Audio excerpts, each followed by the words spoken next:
Hello everyone, welcome back to my channel Banu speaks. நீங்கள் இப்போ தான் நம்ம சேனலில் ஃபஸ்ட் டைம் பார்க்குறீங்கன்னா ப்ளீஸ் மறக்காமல் சப்ஸ்கிரைப் பண்ணிக்கோங்க. அப்போ தான் அடுத்த வீடியோ போடுறதுக்கு எனக்கு கொஞ்சம் மோட்டிவேட்டாக இருக்கும். இப்போ வாங்க வீடியோக்குள்ளே போகலாம்.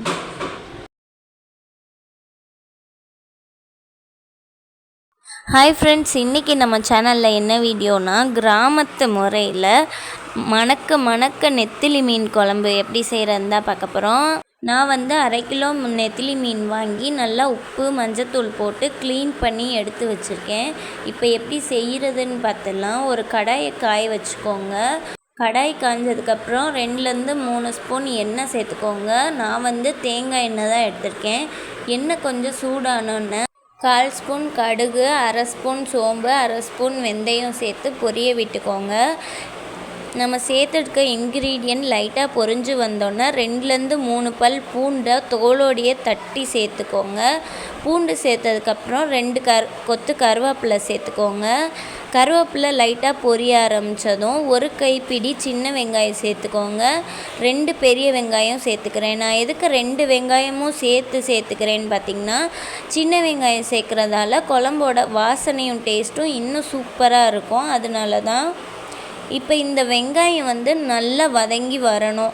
வெங்காயம் எந்த அளவுக்கு வதங்கணும்னா, வீடியோவில் காமிச்சிருக்கேன் இல்லையா, அந்த அளவுக்கு வதங்கினா போதும். ரொம்ப பிரியாணிக்கு வதங்குற மாதிரி வதக்கக்கூடாது. இப்போ வெங்காயம் சூப்பராக வெந்து வந்துடுச்சு. இதுக்கப்புறம் நம்ம காரத்துக்கு ஏற்ற மாதிரி மிளகாய்த்தூள் சேர்த்துக்கணும். நான் 1 ஸ்பூன் மிளகாய்த்தூள் சேர்த்துக்கிறேன்.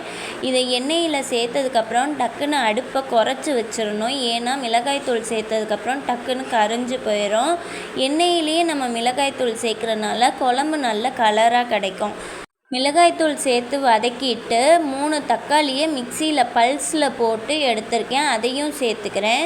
இது கூடயே குழம்புக்கு தேவையான அளவுக்கு உப்பு சேர்த்துக்கோங்க. உப்பு பார்த்து சேர்த்துக்கோங்க. பத்தலைனா கூட லாஸ்ட்டில் சேர்த்துக்கலாம். அதிகமாக போட்டுறாதீங்க. இப்போது எல்லாத்தையும் ஒரு தடவை கலந்து விட்டுட்டு மூடி போட்டு சிம்மிலேயே 2 நிமிஷத்துக்கு மட்டும் எண்ணெய் பிரிஞ்சு வர அளவுக்கு வேக வச்சுக்கோங்க. தக்காளி நம்ம அரைச்சி சேர்த்துருக்கனால டக்குன்னு வெந்துடும். இப்போது இந்த மீன் குழம்புக்கு நான் 2 முருங்கைக்காயும் பாதி அளவுக்கு மாங்காவும் சேர்த்து செய்ய போகிறேன். உங்களுக்கு முருங்கைக்காவும் மாங்காவும் கிடைக்கலனா நீங்கள் கத்திரிக்காய் கூட சேர்த்து செய்யலாம்.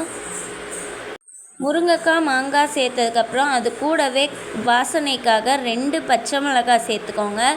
இதையெல்லாம் சேர்த்ததுக்கப்புறம் ஒரு தடவை நல்லா கலந்து விட்டுட்டு, இப்போ வீட்டில் அரைச்ச குழம்புத்தூள் இருக்கும் இல்லையா, 3 ஸ்பூன் சேர்த்துக்கோங்க.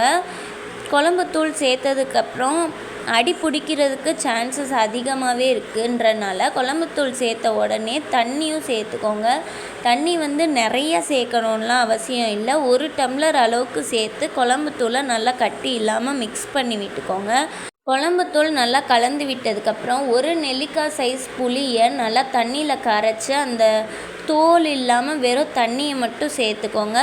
புளி தண்ணி சேர்த்ததுக்கப்புறம் உங்களுக்கு குழம்பு எந்த கன்சிஸ்டன்சியில் இருக்கணுமோ அதுக்கேற்ற மாதிரி தண்ணி கூட்டியோ குறைச்சோ சேர்த்துக்கோங்க. இப்போது புளி தண்ணியெல்லாம் சேர்த்ததுக்கப்புறம் ஒரு தடவை நல்லா கலந்து விட்டுட்டு உப்பு செக் பண்ணிக்கோங்க. நம்ம முன்னாடியே உப்பு போட்டிருக்கோம். அந்த உப்பு கரெக்டாக இருந்துச்சுன்னா அப்படியே விட்டுருங்க. உப்பு பத்தலை அப்படின்னா உப்பு சேர்த்துக்கோங்க. இப்போ இதை ஒரு தடவை கலந்து விட்டுட்டு ஒரு 5 நிமிஷத்துக்கு மட்டும் அதை சிம்மில் வச்சு கொதிக்க விட்டுக்கோங்க. அப்போ தான் நம்ம சேர்த்துருக்கக்கூடிய முருங்கைக்காயும் மாங்காயும் நல்லா வெந்து வரும். 5 நிமிஷத்துக்கு அதிகமாக நீங்கள் கொதிக்க வச்சிங்கன்னா முருங்கைக்காயும் மாங்காயும் உடஞ்சி போயிடும். அதனால் பார்த்துக்கோங்க. இப்போ 5 நிமிஷம் கொதித்ததுக்கப்புறம் நம்ம க்ளீன் பண்ணி எடுத்து வச்சுருக்க நெத்திலி மீனை எல்லாம் சேர்த்துருக்கலாம். நான் அரை கிலோ நெத்திலி மீன் எடுத்திருக்கேன். இது எல்லாமே அங்கங்கே ஒன்று இருக்கிற மாதிரி குழம்புக்குள்ளே டிப்பாக இருக்கிற மாதிரி பார்த்துக்கோங்க. அப்போது தான் மீன் நல்லா வெந்து வரும். மீன் சேர்த்ததுக்கப்புறம் 7லேருந்து 8 நிமிஷம் மட்டும் மீடியம் ஃப்ளேமில் கொதிக்க வைங்க. மீன் சீக்கிரமாகவே வெந்துடும். 8 நிமிஷத்துக்கு அப்புறம் 1 கைப்பிடி கொத்தமல்லியை மேலால் தூவி விட்டு இறக்கிடுங்க. நம்மளோட கிராமத்து முறைப்படி மணக்க மணக்க நெத்திலி மீன் குழம்பு சூப்பராக ரெடி ஆயிடுச்சு. நம்ம சேனலில் ஆல்ரெடி சீ ஃபுட் ஐட்டம்ஸ்லாம் நிறைய அப்லோட் பண்ணியிருக்கோம். தேவைப்பட்டால் மேலே ஐகார்ட்லேயும் எண்டு ஸ்க்ரீன்லேயும் கொடுக்குறேன், செக் பண்ணி பார்த்துக்கோங்க. நம்ம சேனலை இதுவரை சப்ஸ்கிரைப் பண்ணாமல் பார்த்துக்கிட்டு இருந்தீங்கன்னா ப்ளீஸ் சப்ஸ்கிரைப் பண்ணிக்கோங்க. அப்போ தான் இது மாதிரி யூஸ்ஃபுல்லான வீடியோஸ் எல்லாம் உங்களுக்கு நோட்டிஃபிகேஷனில் வரும்.